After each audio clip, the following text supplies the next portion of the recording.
Hello my dear students. आज हम लोग जो है पिछले क्लास में हम लोग देख रखे थे ऑर्गेनिक केमिस्ट्री का इंट्रोडक्शन। ठीक है बच्चों, तो आज हम लोग देखेंगे नोमेनक्लेचर। ठीक है, और नोमेनक्लेचर में बेसिकली बाबू किसी भी ऑर्गेनिक कंपाउंड का हम लोग जो होते हैं नाम लिखते हैं। ठीक है, कैसा नाम लिखते हैं बाबू? आईयूपीएसी नेम लिखते हैं। ठीक है, जिसको हम लोग आईयूपीएक नेम भी बोलते हैं या आईयूपीएसी नेम भी बहुत जगह बोले जाते हैं। ठीक है, तो हम लोग आईयूपीएक नेम लिखेंगे। ठीक है, तो आईयूपीएक नेम लिखने से पहले बच्चों, ठीक है, हम लोग कुछ चीजों को जो होती है ना, कुछ बातें हम लोग याद रखने पड़ते हैं। ठीक है, बेसिकली किस बातें क्या करनी पड़ते हैं, हमें याद रखने पड़ते हैं। ठीक है, अगर उस कुछ बातों को हम लोग आईपीएसी नेम लिखने से पहले, ठीक है, हम लोग कुछ पॉइंट्स को लिखेंगे और आप लोग भी साथ साथ राइट ऑफ कीजिएगा। और जो जितनी मैं बातों को लिखूंगा बोर्ड पर, ठीक है, वो सारी बातें आपको भी अच्छे तरह से याद रहनी चाहिए। ठीक है बच्चों, और जब तक आप वो सारी बातें याद नहीं रखोगे तब तक आप किसी भी ऑर्गेनिक कंपाउंड का नाम नहीं लिख सकते हैं। बात आई समझ में? चलिए हम लोग लिखते हैं। ठीक है, तो नोमेनक्लेचर में बाबू, ठीक है, नोमेनक्लेचर में फर्स्ट पॉइंट जो याद रखने वाली बातें हैं, ये बहुत ही बाबू वीवीआई पॉइंट है। ठीक है, ये जितनी भी बातें मैं लिखूंगा वो सारे क्या है? वीवीआई है। नोमेनक्लेचर जो होता है बाबू, हम लोग नाम लिखते हैं। ठीक है, कैसा नाम लिखते हैं? आईपीएसी नेम लिखते हैं, राइट। और इसमें जो याद रखने वाली बातें हैं, और वर्ड रूट, या इसी को हम लोग बोलते हैं बाबू मेन चेन। ठीक है, अगर बाबू मेन चेन में कार्बन की संख्या अगर 1 हुई तो बाबू इसको बोलते हैं हम लोग मिथ। इसको क्या बोलते हैं? मिथ। अगर कार्बन की संख्या 2 हुई इसे बाबू बोलते हैं इथ। इसे क्या बोलते हैं? इथ। और कार्बन की संख्या 3 रही इसे बाबू बोलते हैं प्रॉप। ठीक है, और कार्बन की संख्या 4 रही इसे बाबू बोलते हैं ब्यूट। कार्बन की संख्या अगर 5 रही इसे बोलते हैं पेंट। कार्बन की संख्या 6 रहेगा इसे बाबू बोलेंगे हेक्स। कार्बन की संख्या 7 रहेगा इसे बोलेंगे हेप्ट। राइट बच्चों, अगर कार्बन की संख्या 8 हुई तो इसे बाबू बोलते हैं हम लोग ऑक्ट। ठीक है, अगर कार्बन की संख्या 9 हुई इसे बाबू बोलते हैं नॉन। ठीक है, अगर बाबू कार्बन की संख्या 10 हो गई इसे बाबू बोलेंगे डेक। ठीक है, डीईसी, डेक। राइट, बताइए बच्चों समझ में? तो इसे आप लोग को अच्छे से राइट ऑफ करनी है। ठीक है, और इसे याद रखना है कि कार्बन की संख्या 1 रहेगा तो मिथ बोलेंगे, कार्बन की 2 रहेगी तो ईथ, 3 प्रॉप, 4 रहेगा तो ब्यूट, 5 रहेगा तो पेंट, 6 रहेगा तो हेक्स, 7 रहेगा तो हैप, 8 रहेगा तो ऑक्ट, 9 रहेगा तो नॉन, 10 रहेगा तो डेक। राइट बच्चों, चलिए आइए। मेन चेन और वर्ड रूट के अलावे एक और पॉइंट होती है जिसको याद रखना बहुत ही आवश्यक होता है, बहुत ही जरूरी। ठीक है, जिसका होता है नाम, ये तो मेन चेन हो गया। एक होता है बाबू for functional group. For functional group या सब्स्टिट्यूएंट एटम, या substituent group, not atom, this is the group. Right बच्चों, ध्यान दीजिएगा। अगर फंक्शनल ग्रुप या सब्स्टिट्यूएंट ग्रुप, ठीक है, अगर एक रहा, अगर आपका फंक्शनल ग्रुप या सब्स्टिट्यूएंट ग्रुप किसी मेन चेन पर अगर एक रहा तो बाबू उसे लिखते हैं मोनो। क्या लिखते हैं? मोनो। अगर 2 फंक्शनल ग्रुप रहा तो उसे बाबू लिखते हैं डाई। और 3 फंक्शनल ग्रुप रहेगा उसे लिखेंगे ट्राई। 4 रहा तो लिखेंगे हम लोग टिट्रा। उसे क्या लिखते हैं बच्चों? टिट्रा। अगर 5 फंक्शनल ग्रुप एक ही कार्बन एटम पे प्रेजेंट रहा, ठीक है, तो उसे बाबू बोलते हैं पेंटा। अगर 6 फंक्शनल ग्रुप प्रेजेंट रहा तो उसे बोलते हैं हेक्सा। अगर 7 फंक्शनल ग्रुप प्रेजेंट हो गया, 7 फंक्शनल ग्रुप, ठीक है, उसे बोलेंगे हेप्टा। ठीक है, अगर 8 फंक्शनल ग्रुप प्रेजेंट हो गया उसे बाबू बोलेंगे ऑक्टा। और 9 प्रेजेंट रह गया उसे बाबू बोलेंगे नोना। और 10 फंक्शनल ग्रुप प्रेजेंट हो गया उसे बाबू बोलेंगे डेका। राइट बच्चों, ये जो बाबू हम लोग फंक्शनल ग्रुप को बोल रहे हैं, फॉर फंक्शनल ग्रुप या सब्स्टिट्यूएंट ग्रुप, अगर एक रहा तो मोनो। ठीक है, और एक बात बच्चों याद रखिएगा, ये जो मोनो, डाई, ट्राई, टिट्रा, पेंटा, हेक्सा, ऑक्टा, नोना, डेका जो लिखा हुआ है, ये फंक्शनल ग्रुप किसी एक कार्बन पर, ये सारे फंक्शनल ग्रुप प्रेजेंट होने चाहिए। तब आप यूज कर सकते हैं मोनो, डाई, ट्राई, टेट्रा। जैसे मान लीजिए कार्बन एक है, उसी पे दो क्या फंक्शनल ग्रुप रहे प्रेजेंट, और वो भी same functional group. Different functional group बाबू या सब्स्टिट्यूएंट ग्रुप प्रेजेंट नहीं होने चाहिए। किसी भी एक सेंट्रल एटम पे दो फंक्शनल ग्रुप प्रेजेंट होना चाहिए, वो भी सेम। अगर आप मान लीजिए किसी कार्बन पे अल्कोहल प्रेजेंट है फंक्शनल ग्रुप, तो उसी पोजीशन पर एक और अल्कोहल होना चाहिए, ठीक है। अगर डिफरेंट फंक्शनल ग्रुप यूज होगा तो बाबू इसको हम लोग यूज नहीं करते हैं। बात आई समझ में? एक ही सेंट्रल एटम पे दो फंक्शनल ग्रुप प्रेजेंट होना चाहिए, दो से अधिक, और वो भी सेम। अगर मान लीजिए एक एक अगर फंक्शनल ग्रुप प्रेजेंट है, उसके लिए लिखते हैं मोनो। अगर दो रहा सेमी फंक्शनल ग्रुप, दो ही अल्कोहल है, तो डाई लिखेंगे। अगर एक ही सेंट्रल एटम पे तीन रहा तो ट्राई लिखेंगे। सेम फंक्शनल ग्रुप होनी चाहिए, डिफरेंट फंक्शनल ग्रुप नहीं, या डिफरेंट एल्काइल ग्रुप नहीं होनी चाहिए प्रेजेंट, या डिफरेंट सब्स्टिट्यूएंट ग्रुप प्रेजेंट नहीं होनी चाहिए। राइट बच्चों? अब आप ध्यान दीजिएगा, किसी भी कार्बन एटम पे, ठीक है, हाईएस्ट जो होता है बाबू, ये चार, हाईएस्ट चार functional group, same functional group present हो सकते हैं। बोलिएगा क्यों? कि कार्बन की जो बाबू वैलेंसी होती है वो 4 वैलेंसी होती है। क्या होती है? कार्बन की वैलेंसी 4 होती है। और कार्बन जो है बाबू चार ही बॉन्ड एग्जिस्ट करता है नेचर में। कार्बन कितने बॉन्ड एग्जिस्ट करते हैं? चार। इसीलिए बाबू ये जो फंक्शनल ग्रुप या सब्स्टिट्यूएंट ग्रुप जो प्रेजेंट हो सकता है, यही चार तक ही यूज हो सकता है। लेकिन मैं आपको 10 तक के लिए बता दिया एज ए नॉलेज। बताइए समझ में बच्चों? तो इसे आप लोग अच्छे से राइट ऑफ कर लीजिए, फिर हम लोग चलते हैं आगे।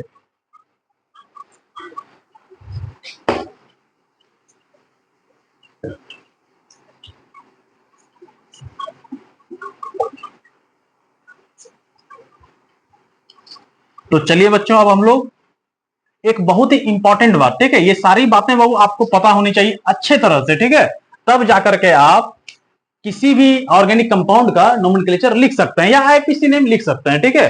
तीसरा पॉइंट क्या है, ये ध्यान दीजिएगा। अगर कार्बन कार्बन के बीच सिंगल बॉन्ड प्रेजेंट हुआ, कार्बन कार्बन के बीच सिंगल बॉन्ड प्रेजेंट होगा, तब बाबू वर्ड रूट के साथ, वर्ड रूट के साथ हम लोग एएनई वर्ड को जोड़ देते हैं, ठीक है। अगर कार्बन कार्बन के साथ डबल बॉन्ड प्रेजेंट हो गया, तो वर्ड रूट जो लिखते हैं हम लोग आईपीसी नेम में, ठीक है, तो उसके साथ बाबू ईएनई वर्ड जोड़ते हैं, ठीक है।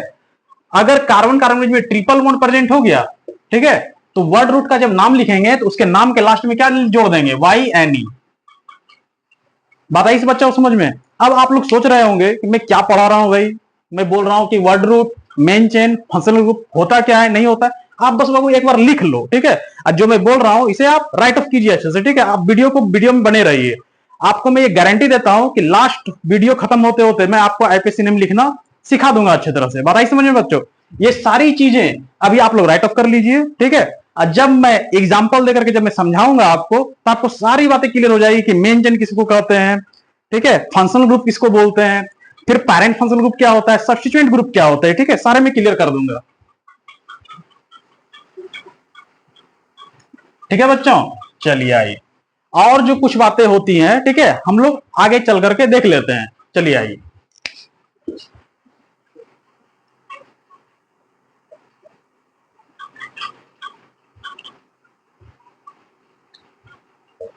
नोमेनक्लेचर को बाबू हिंदी में क्या बोलते हैं? नामांकन, ठीक है। नामांकन मतलब किसी का नाम लिखना।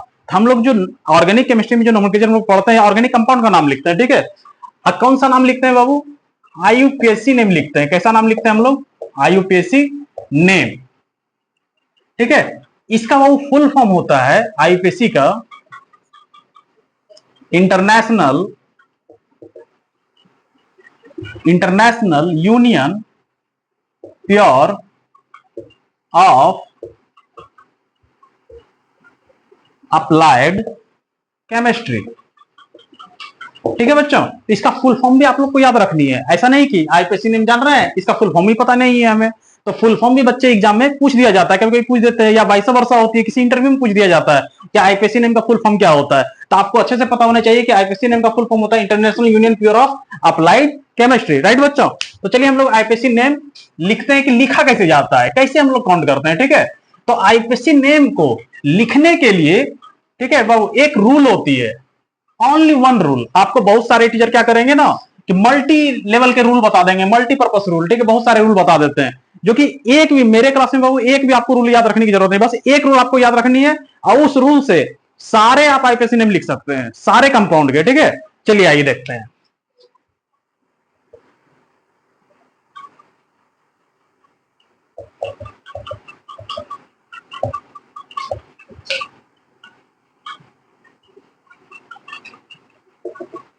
Rule of IPC name. Number first, priority order of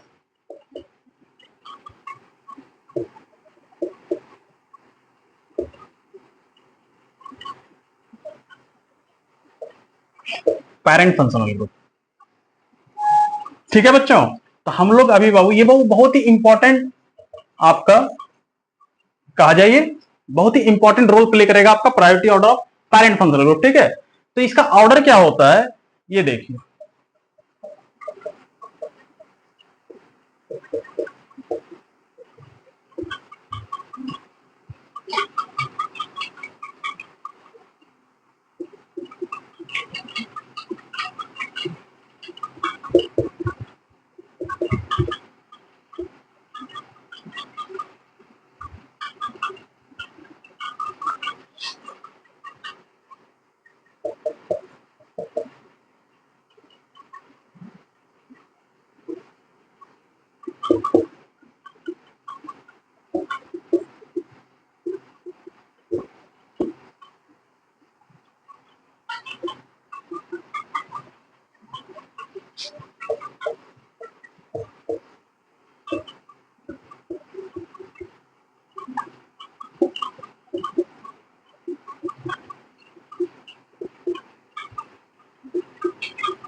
this, ये आपका बाबू प्रायोरिटी ऑर्डर है पेरेंट फंक्शनल ग्रुप का।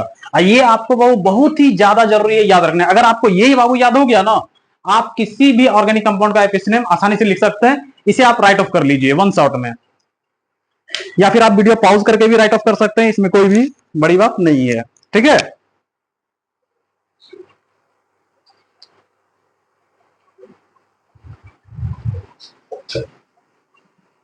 चलिए अब हम लोग ये बस बाबू आपको आईपीसी नेम के रूल में बस यही आपको याद रखना है, प्रायोरिटी ऑर्डर है, और आपको किसी भी चीज को याद रखने की जरूरत बिल्कुल भी नहीं है। ठीक है, अब चलिए हम लोग देखते हैं आईपीसी नेम लिखा किस तरह से जाता है। अभी तक जितनी भी बातें आप लोग राइट ऑफ कर रखे हैं वो सब यूज किस किस तरह से हो सकते हैं। ठीक है, अब आप लोग बाबू पढ़े होंगे ऑर्गेनिक कंपाउंड में, इंट्रोडक्शन क्लास में मैं बोला था कि ऑर्गेनिक कंपाउंड बाबू दो तरह के होते हैं, एक होता है एलिफेटिक ऑर्गेनिक कंपाउंड, एक होता है आपका साइक्लिक ऑर्गेनिक कंपाउंड। ठीक है, तो आपके जो साइक्लिक ऑर्गेनिक कंपाउंड होते हैं, ठीक है, और एलिफेटिक ऑर्गेनिक कंपाउंड, दोनों कंपाउंड के लिए हम लोग आईपीसी नेम जो होता है लिखा जाता है। ठीक है, साइक्लिक के लिए भी और आपका एलिफेटिक के लिए भी। राइट बच्चों, चलिए वन बाय वन करके हम लोग समझते हैं। पहले एलिफेटिक का देखते हैं।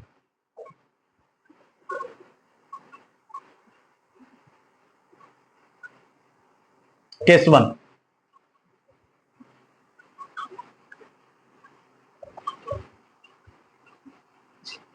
in case of aliphatic organic compound,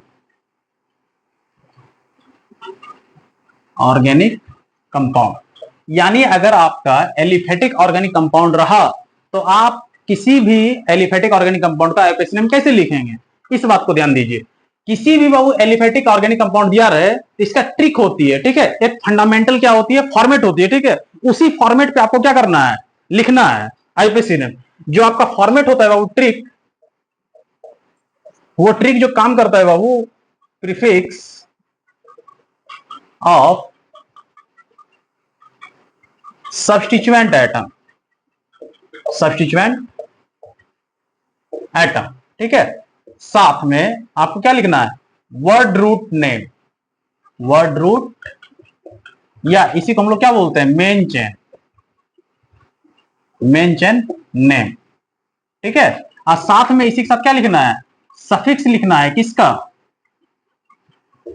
suffix of parent functional group,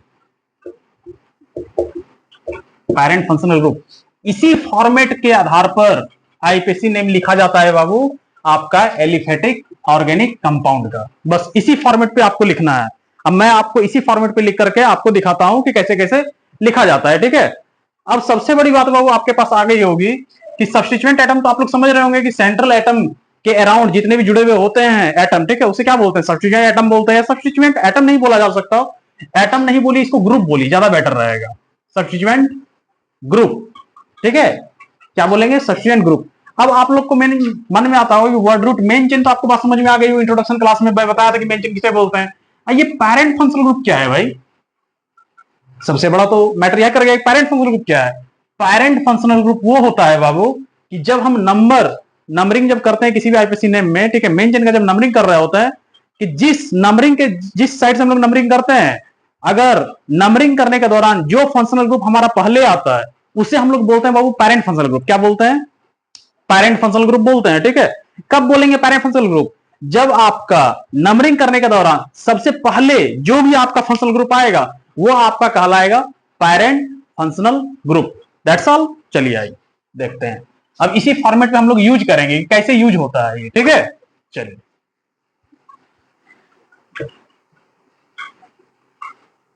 चलिए आइए देखते हैं। मान लीजिए एग्जाम्पल में आपका दिया हुआ रहे ये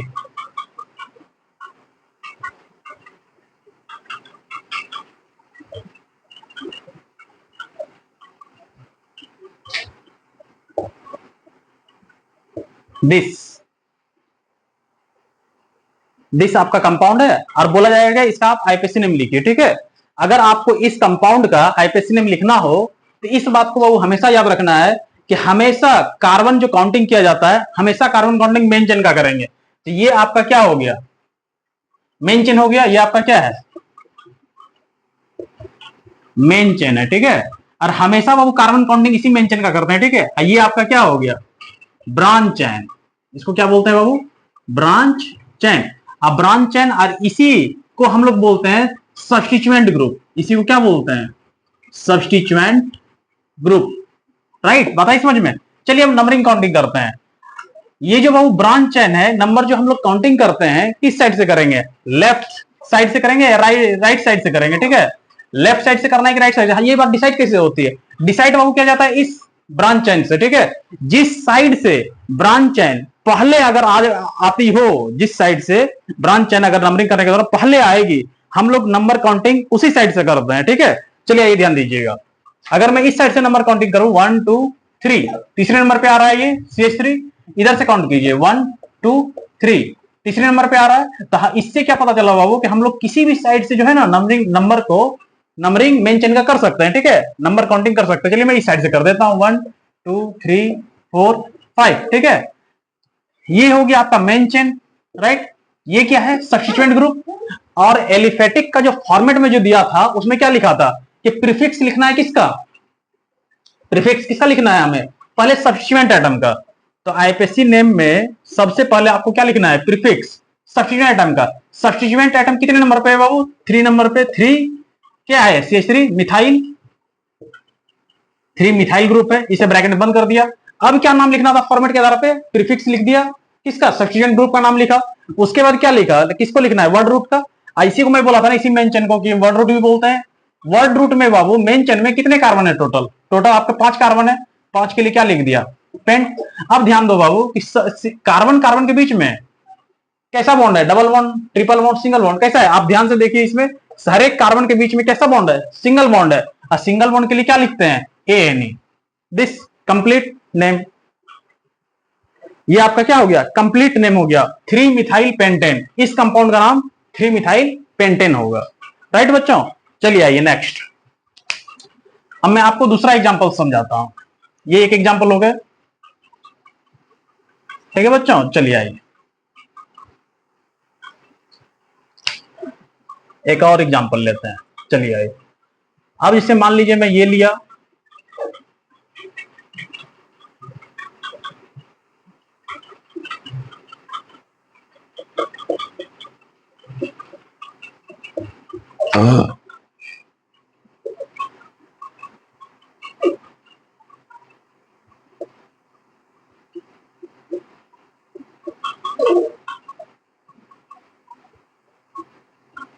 देखिए इस कंपाउंड को, ये भी क्या है आपका? एलिफेटिक ऑर्गेनिक कंपाउंड है। अब इस कंपाउंड को ध्यान से देखो कि इसमें क्या दिख रहा है आपको? एक यहां पे आपका ब्रांच चेन है, एक यहां पर आपका क्या है? ब्रांच चेन है। ध्यान से देखिएगा बच्चों। ये आपका क्या है, मेन चेन है। ध्यान से देखिए, ये आपका क्या बन गया, मेन चेन। ये आपका एक ब्रांच चेन है, एक ब्रांच चेन ये है आपका, ठीक है। अब बाबू ब्रांच चेन दो जगह पे आपका दिया हुआ है। अब नंबर आपको काउंटिंग करनी है मेन चेन का। नंबरिंग कैसे करेंगे हम लोग, ध्यान दीजिएगा। अगर मैं इस साइड से नंबरिंग करता हूं तो ये जो आपका ब्रांच चेन है ये किस पर आ रहा है, 2 नंबर पे आ रहा है। इधर से आपके कितने नंबर पे आ रहे हैं, 2 नंबर पे आ रहे हैं, ठीक है। अब सवाल यह है बाबू कि आप नंबरिंग काउंटिंग जो करेंगे किस साइड से करेंगे, दोनों साइड से 2 नंबर पे आ गए ना। अब आप नंबरिंग कैसे करोगे, मामला फंस गया यहां पर। अब जो है आपका इस सिचुएशन को सॉल्व कौन करता है पता है आपको। अगर आपको किसी कार्बन चेन में या फिर किसी भी मेन चेन में एक या एक से ज्यादा, ठीक है, एक या एक से ज्यादा सब्स्टिट्यूएंट या फंक्शनल ग्रुप आ जाए, ठीक है। आप चलिए हम लोग इस प्रॉब्लम का सॉल्यूशन कहां मिलेगा हमारा, प्रायोरिटी ऑर्डर में। इस सॉल्यूशन का अगर इस तरह से नाम दिया हुआ, कंपाउंड दिया हुआ है, इसका सॉल्यूशन कहां मिलेगा बच्चों आपको, ये मिलेगा प्रायोरिटी ऑर्डर में। आपको प्रायोरिटी ऑर्डर भी लिखाया था ना, आप उस प्रायोरिटी ऑर्डर में जाकर के देखिए क्या कि ये जो ग्रुप है COOH, इसे वो बोलते हैं कार्बोक्सिलिक एसिड। इसे क्या बोलते हैं बच्चों, कार्बोक्सिलिक एसिड। इसे क्या बोलते हैं, कार्बोक्सिलिक एसिड। ये CH3 मिथाइल है ना, इसे वो बोलते हैं एल्काइल ग्रुप। इसे क्या बोलते हैं, एल्काइल ग्रुप। इस एल्काइल ग्रुप को वो आर से भी रिप्रेजेंट करते हैं। किसे रिप्रेजेंट करते हैं, आर से रिप्रेजेंट करते हैं हम लोग, ठीक है। एल्काइल ग्रुप को हम लोग किसे रिप्रेजेंट करते हैं, कैपिटल आर से भी, ठीक है। ये एल्काइल ग्रुप है। अब आप प्रायोरिटी ऑर्डर में जाकर के देखिए ये चीज क्या कि पहले प्रायोरिटी ऑर्डर के हिसाब से पहले COH आता है या पहले एल्काइल आता है। तो प्रायोरिटी ऑर्डर से हमें यह पता चलता है कि एल्काइल सबसे क्या आता है, लास्ट में आता है। सबसे पहले कौन आता है, कार्बोक्सिलिक एसिड हमारा आता है। इसीलिए प्रायोरिटी ऑर्डर के आधार पर हम लोग जो नंबर काउंटिंग करते हैं बाबू इस साइड से करते हैं, 1 2 3 4 5 6। बात है समझ में बच्चों। इस साइड से हम लोग क्यों नहीं किए नंबर काउंटिंग, क्योंकि हमारा प्रायोरिटी ऑर्डर के हिसाब से ये सबसे लास्ट में आता था, लीस्ट स्टेबल है प्रायोरिटी, लीस्ट प्रायोरिटी आता है इसका, ठीक है। इसलिए हम लोग इस साइड से हम लोग नंबर काउंटिंग नहीं करते, इस साइड से करते हैं, ठीक है। चलिए आइए नाम लिखते हैं, ठीक है। अब बाबू बात समझो, मैं क्या बताया था आपको कि जिस साइड से मेन चेन में नंबर काउंटिंग करते के समय जो फंक्शनल ग्रुप पहले आता है वो हमारा होता है पेरेंट फंक्शनल ग्रुप। वो क्या होता है, पेरेंट। ये जो हमारा फंक्शनल ग्रुप है ये क्या है, इसी को आप बोलते हैं पेरेंट फंक्शनल ग्रुप। देखो आप नंबरिंग करने के दौरान सबसे पहले ये आया, अब बाद में ये आया, तो ये हमारा फंक्शनल ग्रुप क्या हो गया, पेरेंट फंक्शनल ग्रुप। इसे हम क्या बोलते हैं, पेरेंट फंक्शनल ग्रुप बोलते हैं, राइट। अब चलिए ध्यान दीजिए, अब पेरेंट फंक्शनल ग्रुप को हम लोग क्या यूज करते हैं, हमेशा सफिक्स यूज करते हैं। ये जो आपका बाबू मिथाइल है इसे बाबू बोलते हैं सब्स्टिट्यूएंट ग्रुप। इसे क्या बोलते हैं हम लोग, सब्स्टिट्यूएंट ग्रुप, ठीक है। और सब्स्टिट्यूएंट ग्रुप का हमेशा हम लोग प्रीफिक्स यूज करते हैं। क्या यूज करते हैं बच्चों, प्रीफिक्स। इस बात को याद रखना है, सब्स्टिट्यूएंट ग्रुप का हमेशा क्या यूज करेंगे, प्रीफिक्स। अब पेरेंट फंक्शनल ग्रुप का हमेशा यूज क्या करेंगे, इसका सफिक्स। इस बात को ध्यान रखना है, पेरेंट फंक्शनल ग्रुप को हमेशा हम लोग यूज करेंगे सफिक्स, और सब्स्टिट्यूएंट ग्रुप का क्या करेंगे यूज, प्रीफिक्स, ठीक है। चलिए आइए नाम लिखते हैं आईपीसी में। ये आपका एलिफेटिक कंपाउंड है। एलिफेटिक ऑर्गेनिक कंपाउंड का क्या फॉर्मेट था, पहले हमें किसको लिखना है, सब्स्टिट्यूएंट ग्रुप का प्रीफिक्स लगाना है। सब्स्टिट्यूएंट ग्रुप क्या है, मिथाइल है। कितने नंबर पोजीशन पे है, 5 नंबर पे, 5 मिथाइल आ गया। अब क्या है आपका, अब आपका फॉर्मेट क्या होता है, सब्स्टिट्यूएंट ग्रुप का नाम लिख दिया। अब आपका ये मेन चेन में कितना कार्बन है, 6 कार्बन है। 6 कार्बन के लिए क्या लिखा, हेक्स। सभी कार्बन के बीच में क्या है, कैसा बॉन्ड है, सिंगल बॉन्ड है, एन लिख दिया, लिखा मैं। अब ध्यान से देखिए, ये आपका क्या है, फंक्शनल ग्रुप है। और एलिफेटिक ऑर्गेनिक कंपाउंड के केस में अभी जो मैं ट्रिक दिया था उस फॉर्मेट में क्या था, पहले आपको लिखना है प्रीफिक्स किसका, सब्स्टिट्यूएंट ग्रुप का, उसके बाद वर्ड रूट का नाम लिखना है, और वर्ड रूट के बाद क्या लिखना था, suffix of parent functional group में बोला, पेरेंट फंक्शनल ग्रुप का क्या यूज करना है आपको, सफिक्स यूज करना है। तो मैंने प्रीफिक्स यूज कर दिया किसका, सब्स्टिट्यूएंट ग्रुप का, ठीक है। उसके बाद में मेन चेन का नाम लिख दिया। अब उसके बाद क्या लिखना है, हमें फंक्शनल ग्रुप लिखना है, सॉरी पेरेंट फंक्शनल ग्रुप का सफिक्स यूज करना है। तो ये हमारा पेरेंट फंक्शनल ग्रुप है, और ये कार्बोक्सिलिक एसिड है वो, ठीक है। कार्बोक्सिलिक एसिड का जो सफिक्स होता है वो ओइक एसिड होता है। अब जो वो ये कार्बोक्सिलिक एसिड है कितने नंबर पोजीशन पे जुड़ा हुआ है, 2 नंबर पे। तो हम लोग लिखेंगे हेक्सेन 2 ओइक एसिड, दिस नाम कंप्लीट। हम लोग इस तरह से क्या करते हैं, नाम को लिख लेते हैं, ठीक है। तो इसे वो बच्चों अच्छे से राइट ऑफ कर लीजिए। अब मैं नेक्स्ट देता हूं आपको, ठीक है। अब नेक्स्ट सवाल देता हूं, नेक्स्ट देखिएगा किस तरह से बनाया जाता है।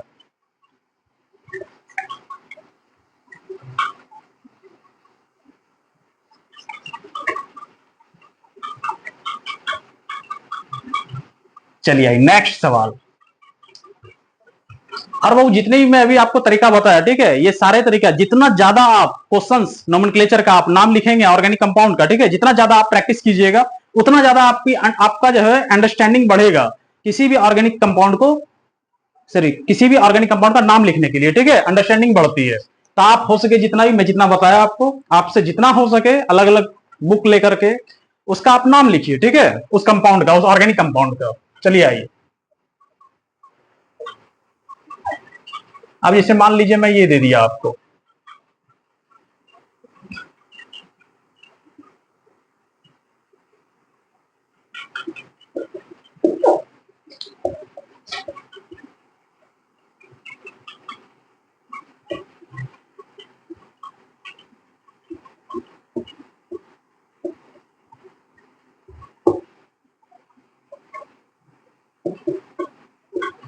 ये देखो बच्चों, इस तरह से मैं क्या कर दिया, आपको नेक्स्ट सवाल दिया। अब मैं बोल रहा हूं कि इसका आप नाम लिख दो। अब आप कैसे नाम लिखोगे बच्चों, अब ध्यान से देखिए, जितना मैं आपको बताया हूं उसी के हिसाब से वीडियो पॉज करके आप इसका नाम लिखिए। और सॉल्यूशन नहीं देखना है, पहले आपको अपने से क्या करना है, सॉल्व करनी है। वीडियो को पॉज करके सॉल्व कीजिए। चलिए आइए मैं अब सॉल्व करता हूं इसे। ध्यान से देखिए, यहाँ पे वो दो फंक्शनल ग्रुप प्रेजेंट है। ये आपका क्या हो गया, मेन चेन है। एक ये फंक्शनल ग्रुप है, एक आपका ये फंक्शनल ग्रुप है, राइट। बात ध्यान से देखिएगा अच्छे से बच्चों, एक आपका ये फंक्शनल ग्रुप है, एक आपका ये parent functional, sorry functional group है, ठीक है। अब आप देखो बाबू, प्रायोरिटी ऑर्डर के हिसाब से ये आपका क्या है, एल्डिहाइड, ये आपका क्या है, कार्बोक्सिलिक एसिड, ठीक है। अब प्रायोरिटी ऑर्डर के हिसाब से देखो, पहले एल्डिहाइड आता है कि पहले कार्बोक्सिलिक एसिड आती है। तो प्रायोरिटी ऑर्डर के आधार पर पहले आपका क्या आता है, कार्बोक्सिलिक एसिड आता है, ठीक है। तो पहले जब बाबू कार्बोक्सिलिक एसिड आता है, नंबर तो इधर से काउंटिंग हो जाएगी, ये तो बाद में आएगा। चलिए नंबर काउंटिंग कर दीजिए, 1 2 3 4 5 6, कार्बन काउंटिंग कर दिया। ये आपका क्या बन गया, पेरेंट फंक्शनल ग्रुप हो गया। ये क्या हो गया, आपका सब्स्टिट्यूएंट एटम हो गया। ये आपका सॉरी सब्स्टिट्यूएंट एटम नहीं बाबू, ठीक है, सब्स्टिट्यूएंट ग्रुप बोला जाता है, ठीक है, नॉट एटम, सब्स्टिट्यूएंट ग्रुप हो गया ये। चलिए आइए, पहले अब आपको इसका नाम लिखना है, फिर मेन चेन का नाम लिखना है, फिर आपका फंक्शनल ग्रुप का नाम लिखना है। चलिए आइए नाम लिखते हैं। नाम जो बाबू इसका होगा एल्डिहाइड का, एल्डिहाइड क्या बन गया, सब्स्टिट्यूएंट ग्रुप। तो इसका बाबू हम लोग सब्स्टिट्यूएंट ग्रुप का मोस्ट ऑफ द केसेस में प्रीफिक्स यूज होता है। क्या यूज होता है, प्रीफिक्स। चलिए एल्डिहाइड का प्रीफिक्स क्या होता है बच्चों, बताइएगा। एल्डिहाइड कितने में पोजीशन में जुड़ा हुआ है, 4। एल्डिहाइड का जो प्रीफिक्स होता है बाबू वो फॉर्माइल होता है। क्या होता है, फॉर्माइल, लिख दिया। चलिए आइए, अब मेन चेन का नाम, मेन चेन में कितना कार्बन है बच्चों, 6। 6 के लिए क्या, 6 कार्बन रहेगा, तो क्या लिखेंगे उसके लिए, हेक्स। सभी कार्बन के बीच में देखो वो सिंगल बॉन्ड लगा हुआ है, ठीक है, सभी कार्बन के बीच में क्या लगा हुआ है, सिंगल बॉन्ड। सिंगल बॉन्ड के लिए क्या लगाएंगे, एनी। अब आइए पेरेंट फंक्शनल क्या है, कार्बोक्सिलिक एसिड है। कार्बोक्सिलिक एसिड का जो सफिक्स होता है बाबू वो होता है ओइक एसिड। कितने नंबर पोजीशन में जुड़ा हुआ है, 2 नंबर पे, 2 लिख दिया, this is the oic acid, this नाम कंप्लीट। जो बच्चे आप ईमानदारी से बनाए होंगे आप नाम मिला लीजिए, देखिए कहां गलती किए थे आप लोग, ठीक है। चलिए अब लास्ट सवाल हम देते हैं, ठीक है, उसे आप लोग अपने मन से बनाइएगा, ठीक है। ये मेरे तरफ से क्या रहेगा, होमवर्क रहेगा, ठीक है। और नहीं अगर बना वो सवाल, ठीक है, तो आप लोग कमेंट में जरूर कमेंट कीजिएगा हमें, तो मैं आपको नेक्स्ट लेक्चर में उसको सॉल्व करा दूंगा, राइट बच्चों। चलिए मैं होमवर्क देता हूं, इसे आप लोग सॉल्व कीजिएगा।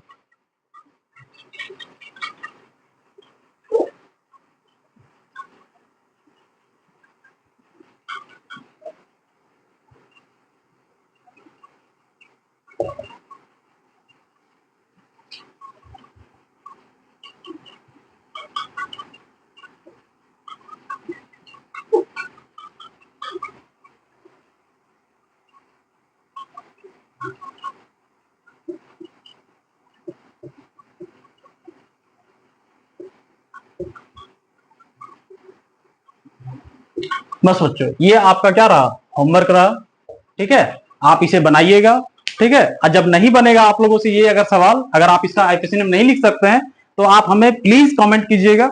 मैं आपको नेक्स्ट वीडियो लेक्चर में क्या करूंगा, मैं इसका सॉल्यूशन जरूर बताऊंगा, ठीक है। तो फिर मिलते हैं बाबू नेक्स्ट लेक्चर में, ठीक है। वेल ऑल द बेस्ट, अच्छे से पढ़ाई करते रहिए, राइट।